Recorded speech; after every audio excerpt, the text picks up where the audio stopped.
Good morning, dear student. I am your Hindi teacher. And dear student, as you know, today we study our Hindi book. Dear student, अब तक हमने हमारा first chapter हम भारत के भरत, ये chapter हमने जो कि एक पोइम था, ये हमने अच्छे से पढ़ी थी, समझी थी। मुझे उम्मीद है आपने भी इसको अच्छे से समझ लिया होगा। डियर स्टूडेंट, इस पोइम में क्या होता है? इस पोइम में बताया जाता है कि हम जो भारत के निवासी हैं वो महान बलशाली दुष्यंत सम्राट के महाराजा दुष्यंत जो थे उनके बेटे के समान प्रतापी, बलशाली, ताकतवर हैं। आज इस चैप्टर के हम क्वेश्चन आंसर करेंगे। देखिए, सोचिए और बताइए। हमें क्या करना, लिखना नहीं है, हमें बताना है। देखिए, भरत किससे खेलते थे? देखिए उत्तर देखिए, भरत शेर के बच्चों के साथ खेलते थे। आगे है, पुरखों की सौगात क्या है? उत्तर देखिए, पुरखों की सौगात साहस और वीरता है। आगे, हमें जान से क्या प्यारी है? हमें जान से प्यारी भारत माता है। तो बच्चों, ये आपको प्रश्न उत्तर अपनी नोटबुक में लिखने नहीं है। अब हम करेंगे लिखित में, यानी जिन प्रश्नों को हम अपनी नोटबुक में लिखेंगे।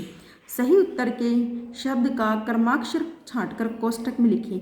हमें 4 ऑप्शंस दिए गए, 4 विकल्प दिए गए। इन चारों विकल्पों में जो हमारा सही उत्तर होगा उसी को हमें छांटना है या फिर उसको हमें टिक करना है। देखिए, सौगात का अर्थ होता है सोगरा, उपहार, सागर या सौगंध। तो आप अच्छे से जानते हो सौगात यानी गिफ्ट, जिसे हम उपहार बोलते हैं। तो हमारा राइट आंसर क्या है? स। तो यहाँ हम लिखेंगे स। आगे है, एक वर्ष में महीनों की संख्या होती है 10, 7, 12 या 9। तो जैसे कि आप जानते हो कितने महीने होते हैं एक साल में? एक साल में होते हैं 12 महीने। तो इसमें भी हमारा सही उत्तर क्या है? स। तो यहाँ हमने क्या लिखा? स। इसी प्रकार से आप एग्जाम में भी इसी प्रकार से लिखेंगे। आगे है, इस कविता में से वे पंक्तियाँ छाट कर लिखो जिनका अर्थ है चिंगारियाँ ज्वाला से कम नहीं है, हमारे काम इतिहास का हिस्सा बनते रहे हैं, हम धरती को माँ समान प्यार करते हैं, कठिन परीक्षा में मेहनत करने की आवश्यकता है। तो ये जो हमें वर्ड सेंटेंस दिए गए, वाक्य दिए गए हैं, इनका हमें अर्थ लिखना है या फिर छांट के लिखने हैं हमें। देखिए, चिंगारियाँ ज्वालाओं से कम नहीं है, बड़ी बड़ी ज्वालाओं से कम नहीं यहाँ चिंगारियाँ। आगे, हमारे काम इतिहास का हिस्सा बनते रहें, सदियों से बनते आए हम पन्ने इतिहास के। यानी कि क्या बताया गया है? अर्थ बताया गया है और इन अर्थ को क्या किया हमने? इनके वाक्य में तब्दील किया है, यानी जो हमारे कविता के वाक्य थे उनके अर्थ दिए गए हैं। आगे देखिए, हम धरती को माँ समान प्यार करते हैं। इसका वाक्य क्या था कविता में? यह धरती जो माँ है अपनी हमें जान से प्यारी है। आगे है, कठिन परीक्षा में मेहनत करने की आवश्यकता है। अब इसका ये अर्थ दिया गया, इसका मतलब जो वाक्य था हमारा सेंटेंस था वो देखिए क्या था? बोलो मेहनत खूब करेंगे, कठिन परीक्षा आई है। आगे है, हमारे लिए सबसे अधिक गर्व की क्या बात है? प्रश्न उत्तर आगे क्या है? हमारे लिए सबसे ज़्यादा गर्व गौरव की बात क्या है? हिंदुस्तान की मिट्टी में जन्म लेना सबसे अधिक गर्व की बात है। हम हिंदुस्तानियों के लिए हिंदुस्तान की मिट्टी में जन्म लेना ही क्या है? सबसे बड़े गौरव की बात है। आगे है, फुलवारियों से हमें क्या क्या मिलता है? फुलवारियों से हमें क्या मिलता है? यानी जो फूलों के बागीचे हैं उनसे हमें क्या मिलता है? फुलवारियों से हमें पहले कांटे और बाद में फूल मिलते हैं। आगे, कविता में हमारे कौन से व्रतों की बात कही गई है? देखिए, कविता में हमारे त्याग और बलिदान आदि व्रतों की बात कही गई है। यानी इस कविता में बात की गई थी कि हम जो हिंदुस्तानी हैं वो हमारे त्याग और बलिदान से जाने जाते हैं। यानी ऐसे हमारे व्रत हैं कि हमारे अंदर त्याग और बलिदान जो भारत में जन्म लेने से आते हैं। आगे है, बालकों की क्या जिम्मेदारी है? उत्तर देखिए, मातृभूमि की सावधानी के साथ रखवाली करना बालकों की जिम्मेदारी है। अब हम इसमें देखिए, बच्चों की क्या जिम्मेदारी है? बच्चों की जिम्मेदारी है कि जो हमारी मातृभूमि भारत माता है उसकी सावधानी के साथ दुश्मनों से उनकी रखवाली करना काम है। आगे हैं, इतिहास के पन्नों में लिखी हुई कौन सी बातें हैं? उत्तर देखिए, इतिहास के पन्नों में ये बातें लिखी हुई है कि शत्रु से युद्ध करने के लिए जब भी हम युद्ध क्षेत्र में आए तो सारा संसार आश्चर्यचकित रह गया।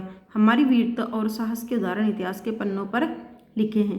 तो बच्चों, ये थे हमारे कविता में से हमारे प्रश्न उत्तर। अब हम करेंगे भाषा की बात, यानी व्याकरण के प्रश्न।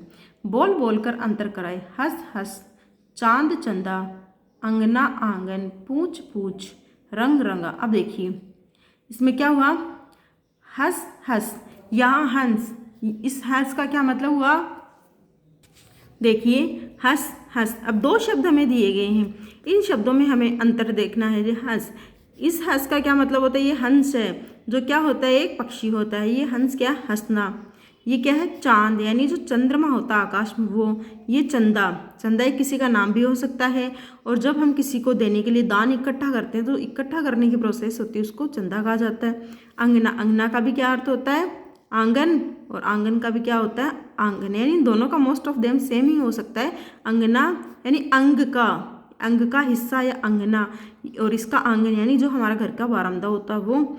पूंछ, इस पूंछ का क्या मतलब होता है? इसका मतलब होता है जो जानवरों के पीछे होती है जिसको हम टेल बोलते हैं, या पूंछ, वो वाली पूंछ। ये पूंछ, इसका मतलब होता है पूछना। रंग का मीन होता है कलर, रंगा का मतलब उस कलर से हमें रंगा गया है। तो ये थे आपके भाषा की बात के अंतर करवाने वाले। आगे हैं अनुनासिक। अंग के उच्चारण में हवा नाक और मुंह दोनों से निकलती है, जैसे गांव, पाँच। बच्चों अनुनासिक क्या होता है? अनुनासिक जब हम इस्तेमाल करते हैं तो अनुनासिक का जब हम उच्चारण करते हैं तो जो हवा है वो हमारे नाक और हमारे मुंह दोनों से निकलती है। लेकिन कई शब्द ऐसे होते हैं जब उनका उच्चारण करते हैं तो हमारे नाक से हवा निकलती है, या फिर कईयों में हमारे मुंह से। लेकिन अनुनासिक वाले शब्दों का जब हम उच्चारण करते हैं तो हमारे नाक और मुंह दोनों से हवा निकलती है। आगे हैं नीचे लिखे शब्दों को एक वचन में लिखे, जैसे चिंगारियाँ, ये बहुवचन में दिया गया है। अब इनको एक वचन क्या है? चिंगारी। अब जैसे फुलवारियाँ, तो इसका एक वचन क्या होगा? फुलवारी। तो देखिए फुलवारी। आगे सवारियाँ, तो इसका सही अर्थ एक वचन क्या होगा? सवारी। आगे क्यारियाँ, तो इसका क्या होगा? एक वचन क्यारी। आगे है बिवाइयाँ, तो इसका एक वचन क्या होगा? बिवाई। आगे है दवाइयाँ, तो इसका एक वचन क्या होगा? दवाई। मिठाइयाँ, तो एक वचन क्या होगा? मिठाई। आगे है तैयारियाँ, तो इसका एक वचन क्या होगा? तैयारी। नेक्स्ट है सलाइयाँ, तो इस एक वचन क्या होगा? सलाई।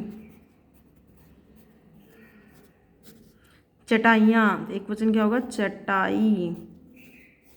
ये क्या थे? आपको बहुवचन से हमें एक वचन में इनको कन्वर्ट यानी चेंज किया है। आगे है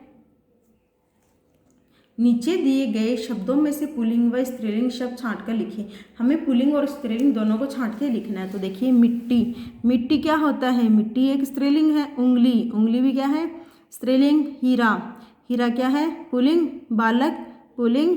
परीक्षा, परीक्षा भी कौन है? स्त्रीलिंग। दूध, ये क्या है? पुल्लिंग। देखिए यहाँ भी आपको किया हुआ है, ये क्या होते हैं? पुल्लिंग और स्त्रीलिंग को अलग अलग छांट के लिखा हुआ है। अब देखिए डेफिनेशन क्या होती है पुल्लिंग और स्त्रीलिंग।